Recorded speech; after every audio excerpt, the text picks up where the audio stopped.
Welcome. Like many of the entrepreneurs in the room, I personally also have spent quite some time founding companies and putting the first people, the first IKEA tables into the room, and also bringing ideas to life. Now at McKinsey, I'm meeting many CEOs and board members of large corporations, the large enterprises. And they are struggling, and they are having a lot of respect for the digital transformation they have to embark on. And the important thing is, these companies have to transform at scale. It's not enough to just have a little startup here and there. They really have to turn around hundreds of people, thousands of people, and transform at scale. Now, I personally believe you can do that. What do you need? You need, first of all, a clear strategy. And part of the strategy is to know the new frontiers. We heard a lot of these in the last day and today, the disruptions, be it the autonomous driving, the connected car, the industry 4.0, Internet of Things, digital health, all these new things that are coming up and that already are there. You have to have a strategy how they impact your business. And if you can, and how can you be part of the disrupting side and not being disrupted? But also, companies have to take care of their existing business, the core. And digital is a key driver of improving the customer interfaces as well as the operational efficiency. So when we look at digital transformations, also make sure that you transform the existing business.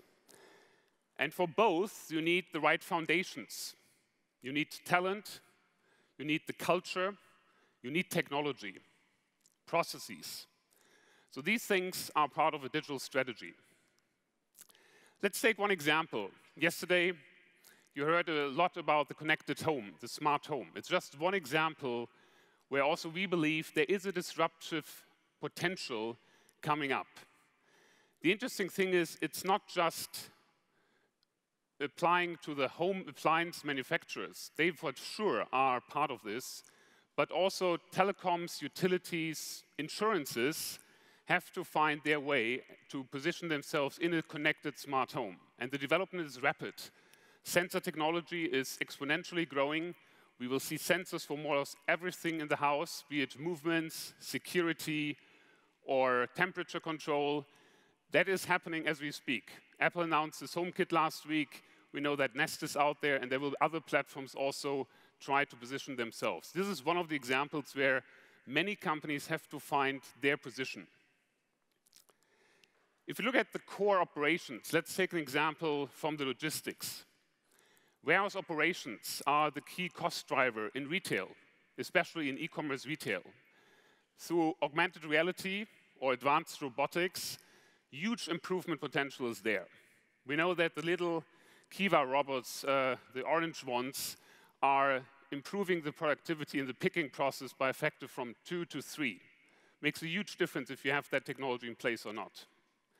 On the other hand, my colleagues at the McKinsey Global Research Institute, they recently put out a report that only 1% of all the data that is in the Internet of Things cloud today is actually used for decision making. And most of that just for control, surveillance and control. There's almost no usage for optimization and predictability. So really making predictions and forecasting. So again, huge potential also for operating your networks. Then the foundations. No question, you need the people, you need the talent. And you need them to become much more tech-savvy. Goldman last week said in an interview that 25% of their employees are actually tech people, IT people. 25%, that might be even more than at Facebook or LinkedIn. So think about it.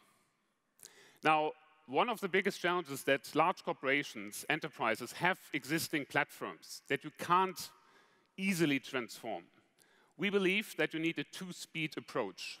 Keep the core that is focused on cost efficiency, security, compliance, and also have the agile part in your technology that you can make daily changes and that you can cope with the speed that a digital transformation poses on you. You have to invest into that, and you have to structure this in order to succeed. Now, if you have the target in mind, we believe that transforming is a very challenging mission compared to space mission. Why do I say that? Because also space mission, you have to know what planet you want to land at, so you need your goal. And it has to be a joint mission.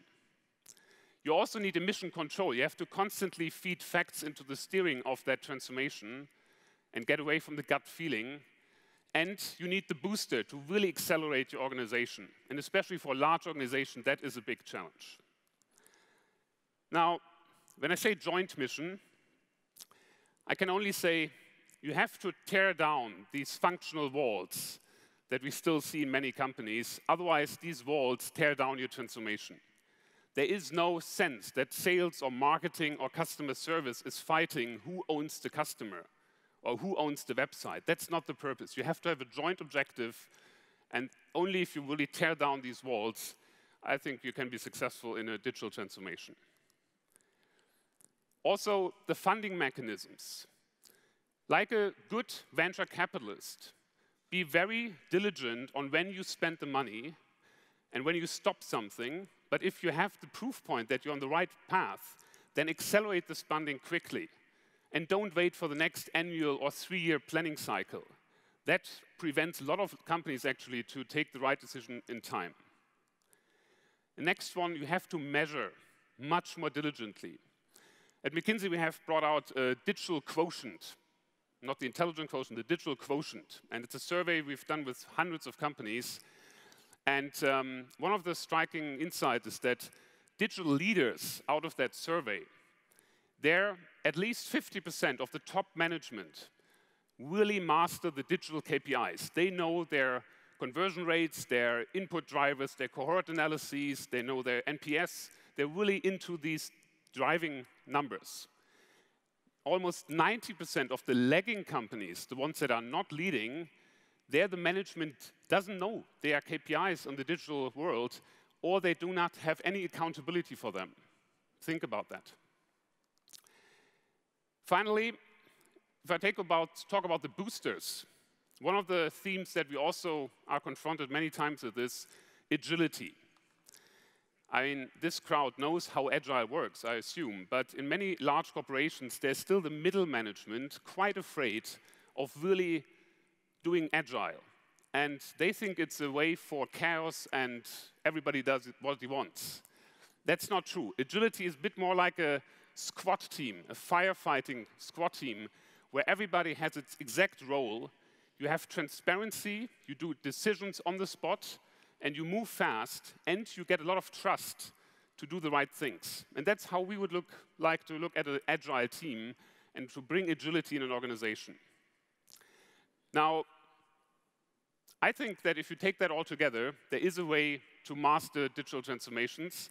I think we have great examples also in the room. I mean, Axel Springer and others have shown that you can transform, you can turn around this business. It's a journey.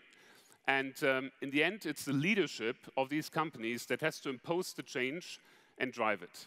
But if you apply these rules of a clear strategy and a diligent way to transform the organization, manage the change, make sure that the employees and the people are part of that, don't ignore them, make them part of that, take them on that journey, then we are convinced that also large corporations that have relevant assets, that have control points, can master the digital transformation. Thank you very much.